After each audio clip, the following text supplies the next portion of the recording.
தாவேகாவின் முதல் மாநில மாநாட்டுக்கான தேதியை இன்று அறிவிக்கிறார் விஜய். குறுகிய காலமே இருப்பதால் திட்டமிட்டபடி 23ஆம் தேதி நடத்தப்படுமா என எதிர்பார்ப்பு.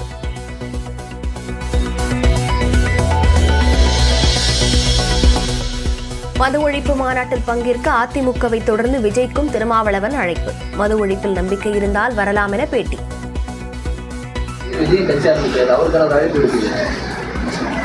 நல்ல கேள்வி. நேற்று யாரும் கேட்கல, இன்னைக்கு கேட்டிருக்கிறீங்க. அதுதான் அவருக்கும் மது ஒழிப்பில் உடன்பாடு இருக்கும் இல்லையா, கட்டாயமாக அதுவும் வரலாம்.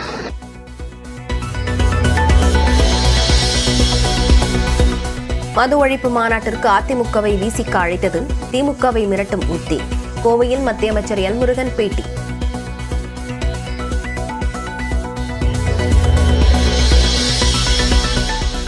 திமுகவை மிரட்டுவதற்கோ அதிமுகவுடன் கூட்டணி சேர்வதற்கோ மாநாடு நடத்தவில்லை. கள்ளக்குறிச்சி சம்பவம் தான் காரணம் என விசிக தலைவர் திருமாவளவன் விளக்கம். ஒருத்தர் சொல்றான், இந்த மாநாடு போடுறது திமுகவை மிரட்டுவதற்காக. ஏன் மிரட்டணும்? அப்பதான் பார்கெயின் பண்ண முடியும், பேரம் பேச முடியும். எதுக்கு பேரம் பேசணும்? கூடுதலா சீட்டு வாங்கறதுக்காக. இது ஒருத்தனுடைய கருத்து.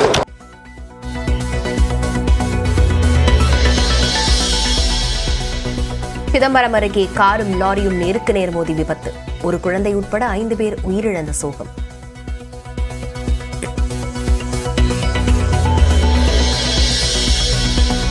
நாகை, திருவாரூர், புதுக்கோட்டை உள்ளிட்ட மாவட்டங்களில் பெய்த கனமழையால் தாழ்வான பகுதிகளில் தேங்கிய தண்ணீர். திண்டுக்கல்லிலும் சுமார் அரை மணி நேரத்திற்கு கொட்டி தீர்த்த மழை.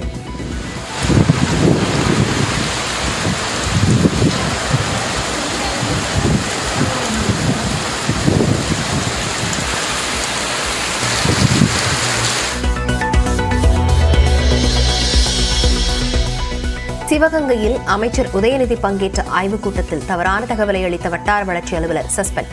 பணியில் தொய்வாக இருந்த அங்கன்வாடி மைய பணியாளர் மற்றும் 2 சமையலர்கள் பணியிட மாற்றம்.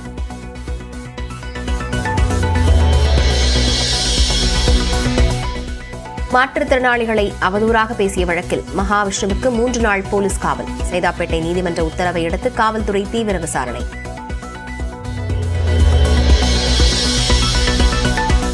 சென்னையில் போதையில் பாலிடெக்னிக் மாணவர் உட்பட 2 பேரை தாக்கிய பாடகர் மனோவின் மகன்கள் 2 பேர் மீது வழக்கு பதிவு. வீட்டில் வேலை பார்க்கும் 2 பேர் கைது.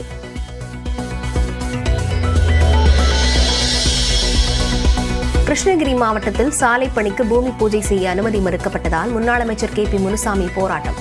4 மணி நேர சாலை மறியலுக்கு பிறகு அனுமதி அளித்த காவல்துறை.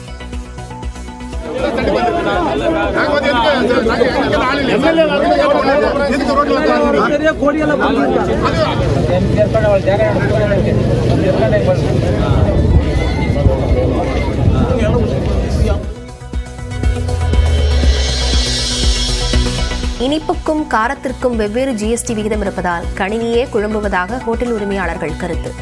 GST கவுன்சிலில் பேசுவதாக மத்திய அமைச்சர் நிர்மலா சீதாராமன் உறுதி.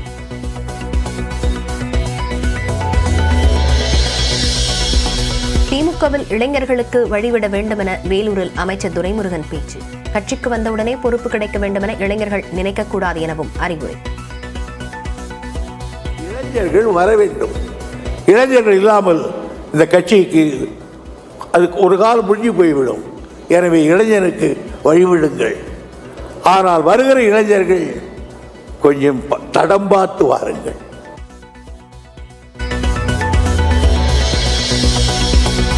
நெல்லை பாளையங்கோட்டையில் மாணவர்களுக்கு பாலியல் தொல்லை அளித்ததாக புகார். போக்சோ வழக்கில் 2 ஆசிரியர்கள் கைது.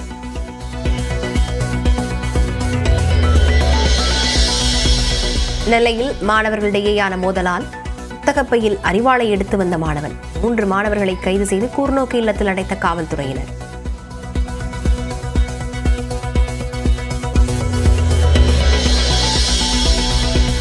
வரி பகிர்வை மத்திய அரசு முறையாக பின்பற்றவில்லை என கர்நாடக முதலமைச்சர் சித்தராமையா குற்றச்சாட்டு. விரிவான விவாதம் நடத்த தமிழ்நாடு உள்ளிட்ட 8 மாநில முதலமைச்சர்களுக்கு கடிதம்.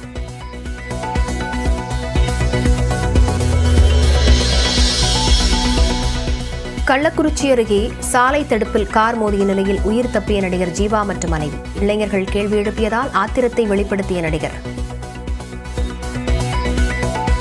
தமிழக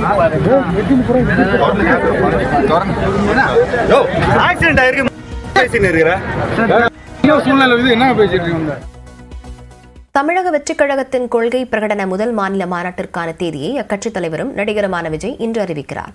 வரும் 23ஆம் தேதி மாநாடு நடத்த அனுமதி கேட்கப்பட்டிருந்த நிலையில் திட்டமிட்ட தேதியில் மாநாடு நடைபெறுமா அல்லது தள்ளி போகுமா என்ற எதிர்பார்ப்பு எழுந்துள்ளது.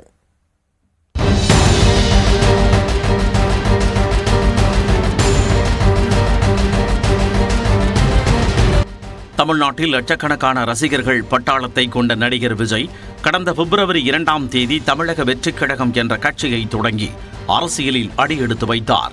2026ஆம் ஆண்டு சட்டமன்ற தேர்தலை இலக்காக வைத்து 2 கோடி உறுப்பினர்களை சேர்ப்பது, தொகுதி வாரியாக நிர்வாகிகளை நியமிப்பது, கட்சியின் கொடி, முதல் மாநில மாநாடு உள்ளிட்ட பணிகளில் தீவிர கவனம் செலுத்தி வந்தார்.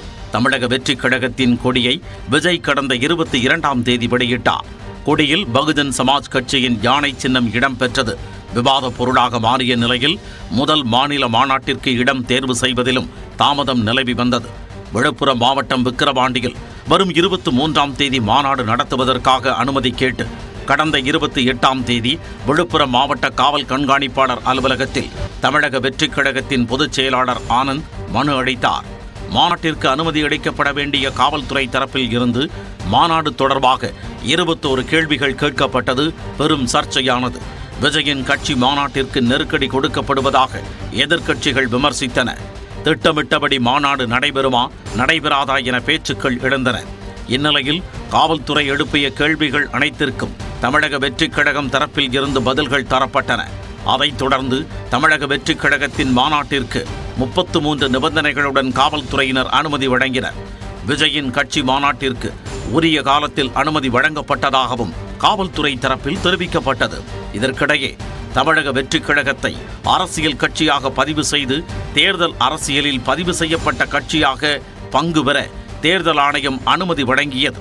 இதுகுறித்த அறிவிப்பை வெளியிட்ட விஜய், கட்சியின் கொள்கை பிரகடன முதல் மாநாட்டிற்கான அதிகாரப்பூர்வ அறிவிப்பு விரைவில் வெளியிடப்படும் என்று தெரிவித்திருந்தார். அந்த வகையில் தமிழக வெற்றிக் கழகத்தின் முதல் மாநில மாநாடு குறித்த அறிவிப்பினை அக்கட்சியின் தலைவர் விஜய் இன்று வெளியிடுகிறார். மாநாட்டை நடத்துவதற்கான ஏற்பாடுகளை செய்ய குறுகிய காலமே இருப்பதால் விக்கிரவாண்டியில் 23ஆம் தேதி மாநாடு நடக்குமா அல்லது தள்ளி போகுமா என்ற எதிர்பார்ப்பு எழுந்துள்ளது.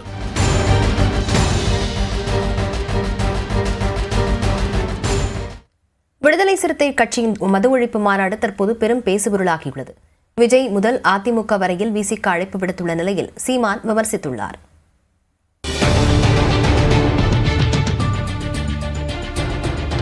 விடுதலை சிறுத்தைகள் கட்சி சார்பில் அக்டோபர் 2ஆம் தேதி நடைபெறும் மது மற்றும் போதைப் பொருள் ஒழிப்பு மாநாட்டில் பங்கேற்க அதிமுகவிற்கு அழைப்பு விடுத்தார் திருமாவளவன்.